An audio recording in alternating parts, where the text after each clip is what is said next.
full buff, but in the process, Hello it's guys, not sorry Ayana I'm doing their job, freaking taking late down turret after guys. Again, Damn. Navi PH, they come in, they say, you know what, let's give them a forked option. In chess terms, is putting two pieces under threat at the same time, and unfortunately for Gen.G, they must only...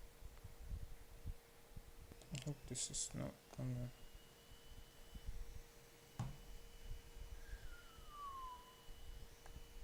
Ay, ay, ay. What's happening now?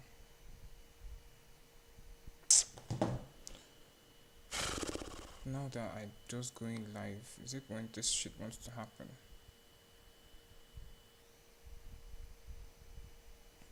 Oh, are you freaking kidding me right now?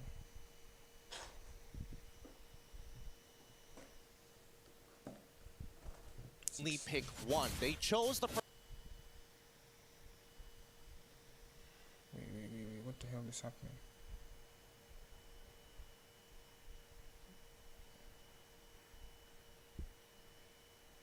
My network is good now, so...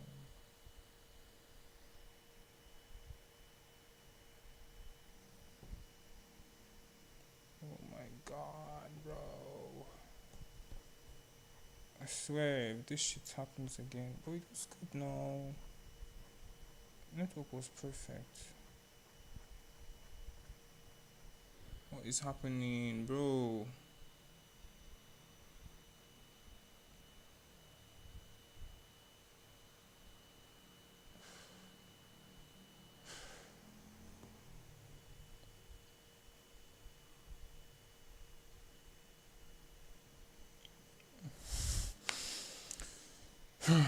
Man, I don't know what to do.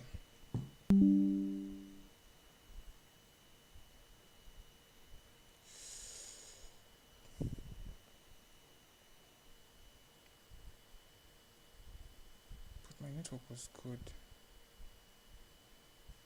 Okay. Sorry.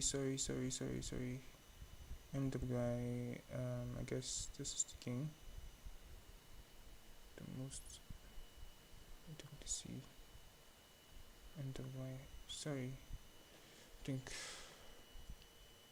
He's still trying to set up this fork. Alright, sorry guys, we're here. The fastest rotator they have on that team to go and respond. And that's going to be quite a sacrifice here, because Navi now knows it will be possible to try and catch a member here for Gen.G. Nice touch onto Ashley, but not Ayanami again with a chase down. Ashley's down, KG with a follow-up. Panda one already taken down.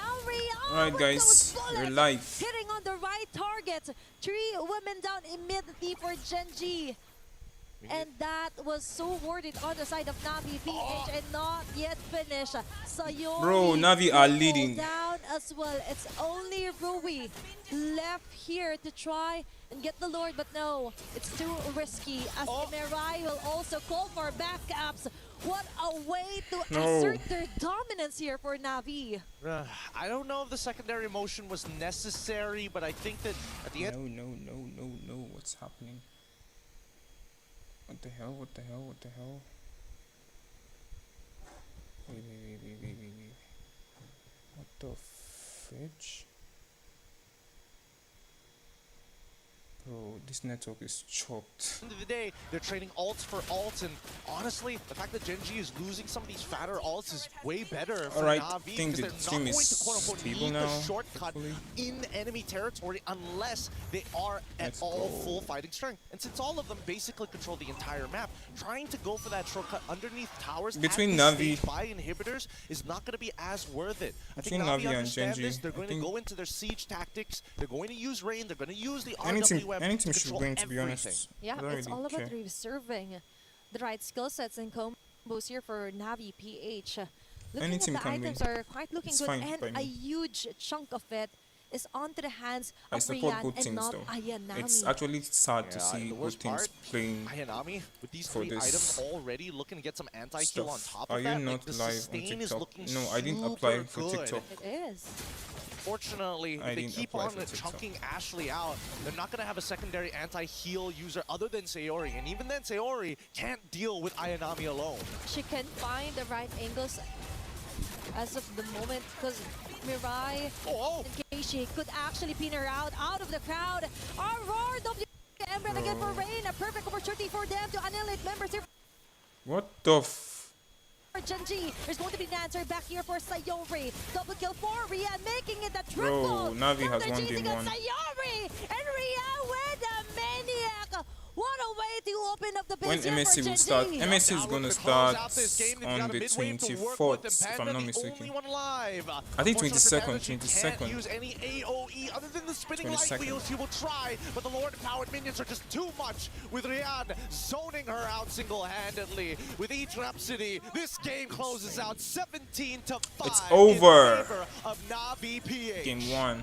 Navi PH wins game 1. A shot at Bro. Navi's redemption. That is exactly what they have in mind, what they have in store. And they finally did it here onto their first game on a very crucial deciding matchup. Really difficult to deal with overall, man. I mean, when you're playing Ling into these types of tanks, it's you're hoping to stay even, if not get a little bit ahead of this Boxia. But these set plays. Hope you guys can hear me though. Can you tell me when MSC will start? It's starting this month on the 22nd. From early to mid. 22nd, if I'm not mistaken. Limiting the lifeline here, right? 22nd. For Gen.G. Let me check to be very sure. They hella check out all the objectives here for NAVI PH. Yeah, but that being said, a lot to think about. But we're gonna go on a short break, and when we come back, more Mobile Legends action. MSC.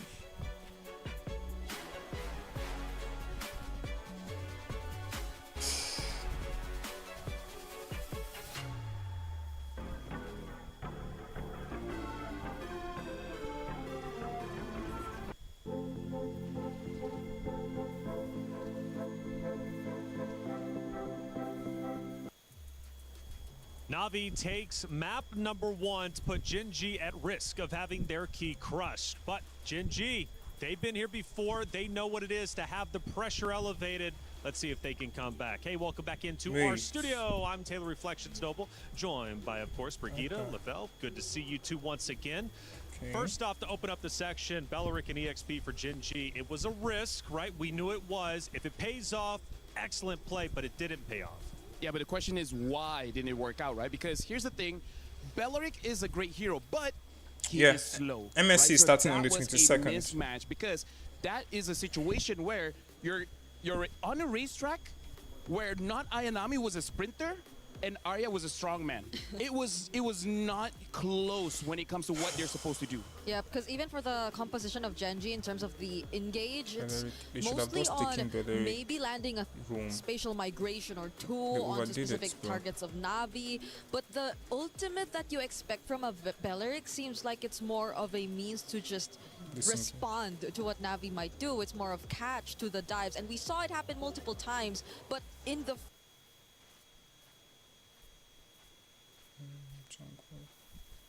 What the fuck is happening? What the hell?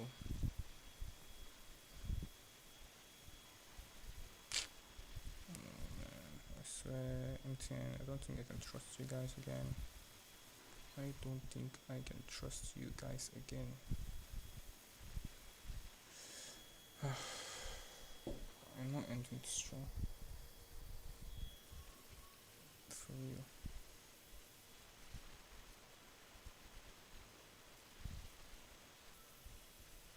Okay, 109.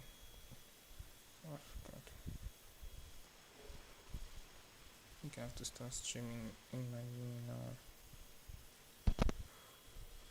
first few moments that we did during those crucial times,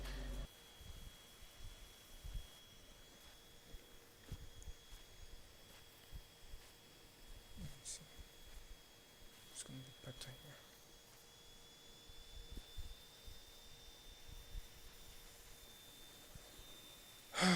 Man, whatever, bro. I don't think I can trust this motherfucker. Arya wasn't really able to be present because, as you mentioned, it's a pretty slow EXP laner if you're expecting a response from. And we have a couple of big moments from that map. Really, I think I'm just gonna change it to 720.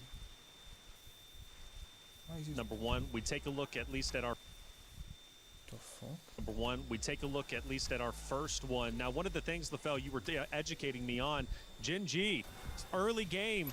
Right now, they just want to stall. They want to get into that late game because of the hero composition. Yeah, here's the thing. If we're looking at the heroes, once Rui gets around 4 items, once Peta gets 3 items, they should be able to deal enough damage to take down NAVI. But that's part of the problem, right? You're playing a waiting game.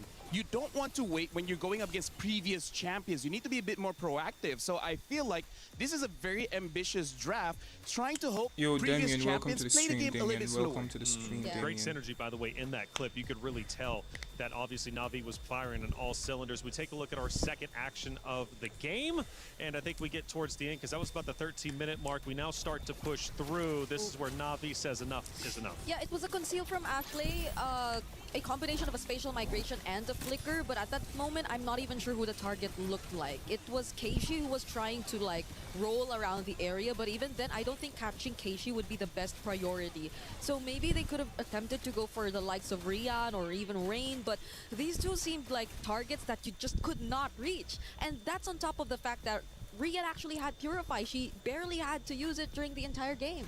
And you know what? That's a problem. Clearly, at this point, I did bring up with you, Ashley. Last year, she didn't have as deep of a hero selection. This year, she's switching things up. She's trying quite a bit. She does go with the squishier hero. She tried that against Vitality yesterday. It didn't end up working out. This day, though, she goes for it again, and it doesn't pay off. Yeah, this is one of those things where a lot of professional players go through, where they're mastering 1 or 2 heroes, but the meta just keeps on shifting is not enough. Right now, Ashley's had a problem where she's a jack of all trades, master of none. And now going up against previous champions, you need that 1 or 2 hero that you know you're going to win. So does she go back to default, Bree? Is it time to give up the squish, go back to the tank? I understand she doesn't want to go with the moniker of Mother of Tanks. She doesn't want that battle. But if it worked before, it didn't get a championship, but it at least got them to grand final. Wait, has Navi won? No, Navi has not won yet. They won game 1. Wins have been on so a Minotaur. The moment she tried a Cho or a Selena, more single target type of roamers, it didn't really work out. So is it really the tanky tank that maybe they have to default back to? I feel like if they want to play a safer game, then maybe they can try to opt for that, because hope you guys can hear me though. Simple, hope you can hear me. That might just be the way to go. Yeah. Hey, check it out. Esports World Cup is a lot. We're talking 7 weeks, 24 different games, and you all need to keep up with the EWC app. Thinks he can come in here and play my game. He knows nothing but go! Tyler 1, you're done. This is my ladder. You can't climb it. That's an L airline. Somebody better hold me back. Okay, yeah. Do something then.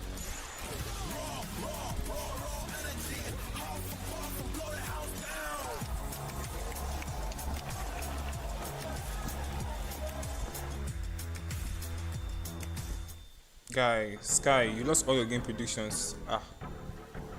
That means I beg, if you did predict, I beg, tell me which games you did predict so that I go predict the opposite. So I go feel win, I beg.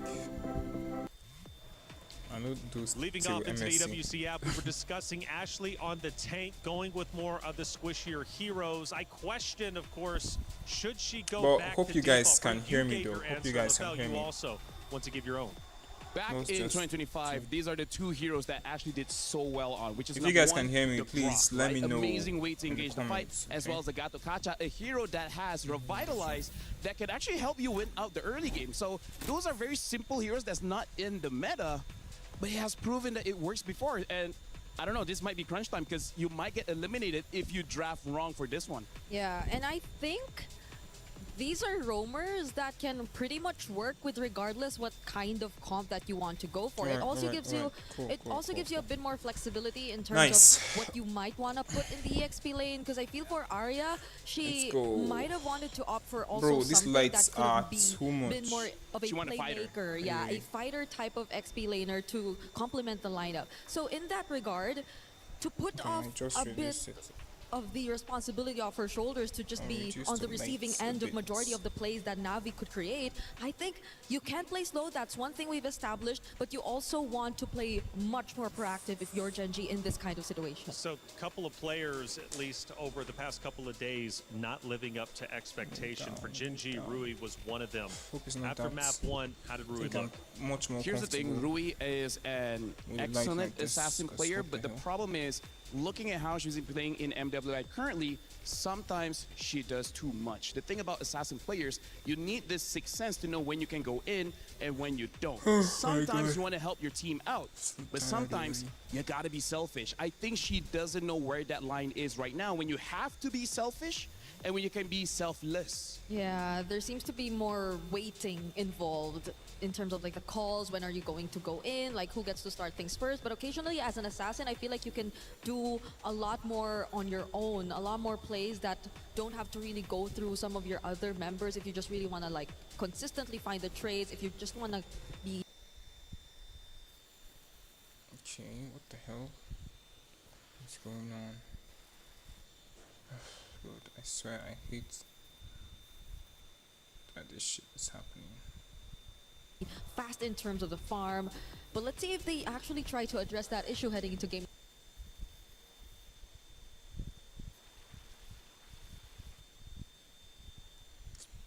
But the network is strong now. What the hell is happening? 790. And I can't end this. Number 2. They're going to have to, I mean, you got 5 players, and sometimes you need a dedicated IGL or a vocal figurehead to let you... 720. It's still slow. Bro. Don't understand this, guys. You know when it's time to get aggressive or pull back. And in this case, Rui could clearly benefit from that. Who is the IGL for Gen.G, and who should be the shot caller and truly be leading the charge here? Because Ashley gets a lot of attention, but who else could be vocal? Usually it's Arya, because Arya, she is honestly she did the job of Ashley before. She's a roamer, and even on the national team when playing SEA Games, she got the gold medal as a roamer, as a tank main. So part of the reason why she used Bellic on the EXP. So if Ashley is not having a good time, the weight goes over to Arya's shoulders as the one making the calls, I think it's okay now. the decisions. Yeah, we saw that in game number 1 too. I think there were a couple instances where Arya just decided to go in, try to find a setup with a flicker, Wrath of Dryad on the Belleric, but the question remains of whether or not Gen.G were already equipped enough to actually deal the damage or even have the right amount of ability to just follow up and be there in that moment as well. What does it mean for Navi right now? They're up 1-0. They're about to potentially defeat the very team that knocked them out of MWI last year. Navi hasn't been in the winner's circle since 2024.